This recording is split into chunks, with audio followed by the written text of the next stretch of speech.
આકાશવાણી ભુજ સ્થાનિક સમાચાર કલ્પના શાહ વાંચે છે. નમસ્કાર. લોકસભા ચૂંટણીનો ત્રીજો તબક્કો નજીક આવી રહ્યો છે ત્યારે આજે દેશભરમાં વિવિધ રાજકીય પક્ષો ચૂંટણી રેલીઓ સંબોધિત કરીને પોતપોતાની પાર્ટીના ઉમેદવારોનો પ્રચાર કરી રહ્યા છે. ભાજપના વરિષ્ઠ નેતા અને પ્રધાનમંત્રી નરેન્દ્ર મોદી ગુજરાતના બનાસકાંઠા અને સાબરકાંઠા જિલ્લામાં ચૂંટણી રેલીઓ કરી રહ્યા છે. ગૃહમંત્રી અને ભાજપના નેતા અમિત શાહ છત્તીસગઢના કોરબામાં જનસભાને સંબોધશે. કોંગ્રેસ નેતા પ્રિયંકા ગાંધી આસામના ધુબરી ખાતે પ્રચાર કરશે.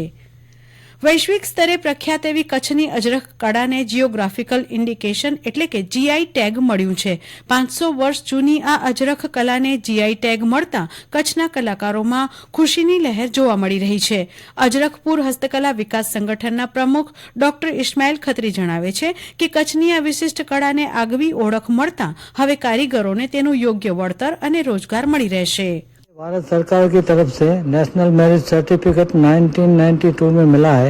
डेमोंटफोर्ट यूनिवर्सिटी यूके की तरफ से डॉक्टर ऑफ आर्ट का पद मिला है और यूनेस्को की तरफ से सील ऑफ एक्सलेंस मिला है. कमला देवी अवार्ड भी मिला हुआ है. मैं अजरखपुर हस्तकला विकास संगठन का प्रमुख हूँ. अभी ये हम लोग अजरख का काम करते हैं करीब 400 साल से कच्छ के अंदर और अभी भारत राष्ट्र की बौद्धिक संपदा और जिसको जियोग्राफिक आइडेंटिटी कहते हैं वो प्रमाण हमको अभी मिला है.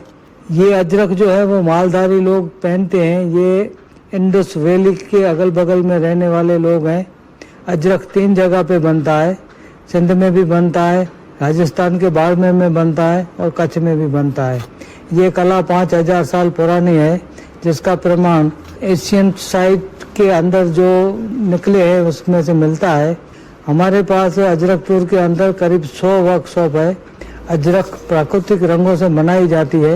अभी जो जीआई टैग मिला है उसमें से जो लोग इसका डुप्लीकेशन करते थे उनके ऊपर थोड़ी लगाम आ जाएगी जो कारीगरों को फायदे में रहेगी.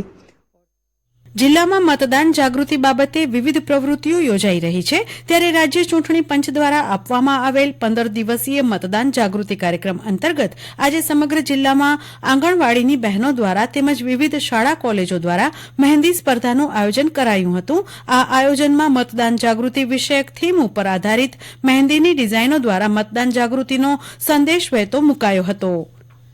રાજ્યમાં લોકસભાની 25 બેઠકોની ચૂંટણી તેમજ વિધાનસભાની 5 બેઠકોની પેટા ચૂંટણીનો પ્રચાર પૂરે થવાને આડે હવે 5 દિવસ બાકી છે ત્યારે કચ્છમાં પ્રચાર કાર્ય ધીમે ધીમે વેગ પકડતો જાય છે. જો કે ભાજપ અને કોંગ્રેસના રાષ્ટ્રીય કે રાજ્ય કક્ષાના આગેવાનોનો પ્રચાર કાર્યક્રમ જાહેર થયો નથી ત્યારે છેલ્લા દિવસોમાં એ યોજાય તેમ મનાય છે. ગામોમાં નાની મોટી સભાઓ યોજાય છે જ્યારે શહેરી વિસ્તારોમાં કાર્યકરો વિવિધ વિસ્તારોમાં ફરી મતદારોને ઘેર ઘેર જઈ સંપર્ક કરી રહ્યા છે. દુનિયાભરમાં શ્રમિકોના યોગદાનનું સન્માન કરવા માટે આજે આંતરરાષ્ટ્રીય મજૂર દિવસ મનાવવામાં આવી રહ્યો છે. તેને મે દિવસના નામે પણ ઓળખવામાં આવે છે. દુનિયાભરમાં આર્થિક અને સામાજિક અધિકારો મેળવવામાં શ્રમિકોએ આપેલ બલિદાનને શ્રદ્ધાંજલિ આપવાના હેતુથી તેની ઉજવણી કરવામાં આવે છે. આ પ્રસંગે દેશ અને દુનિયાભરમાં વિવિધ પરેડ અને મેળાવડાઓ યોજાઈ રહ્યા છે. આજે રાજ્યના 65મા સ્થાપના દિવસ નિમિત્તે રાષ્ટ્રપતિ દ્રૌપદી મુર્મુ, ઉપરાષ્ટ્રપતિ જગદીપ ધનખડ, પ્રધાનમંત્રી નરેન્દ્ર મોદી, રાજ્યપાલ આચાર્ય દેવવ્રતે નાગરિકોને શુભેચ્છાઓ પાઠવી છે. આ ઉપરાંત કેન્દ્રીય ગૃહમંત્રી અમિત શાહ, મુખ્યમંત્રી ભૂપેન્દ્ર પટેલ, ગૃહ રાજ્યમંત્રી હર્ષ સંઘવી અને કોંગ્રેસના વરિષ્ઠ નેતા રાહુલ ગાંધીએ પણ રાજ્યના સ્થાપના દિવસની શુભેચ્છાઓ પાઠવી છે. આગામી 7મી મેના લોકસભા સામાન્ય ચૂંટણી માટે મતદાન યોજાશે જેથી નોંધણી થયેલ સંસ્થા સાઇટ પરના શ્રમયોગીઓ મતદાનના દિવસે પોતાના મતાધિકારનો ઉપયોગ કરી શકે તે માટે સવેતન રજા આપવાની રહેશે. આ જોગવાઈ અનુસાર રજા જાહેર કરવાને કારણે સંબંધિત શ્રમયોગીઓ કર્મચારીઓના પગારમાંથી કોઈ કપાત કરવાની રહેશે નહીં. અને આ સાથે સ્થાનિક સમાચાર પૂરા થયા. નમસ્કાર.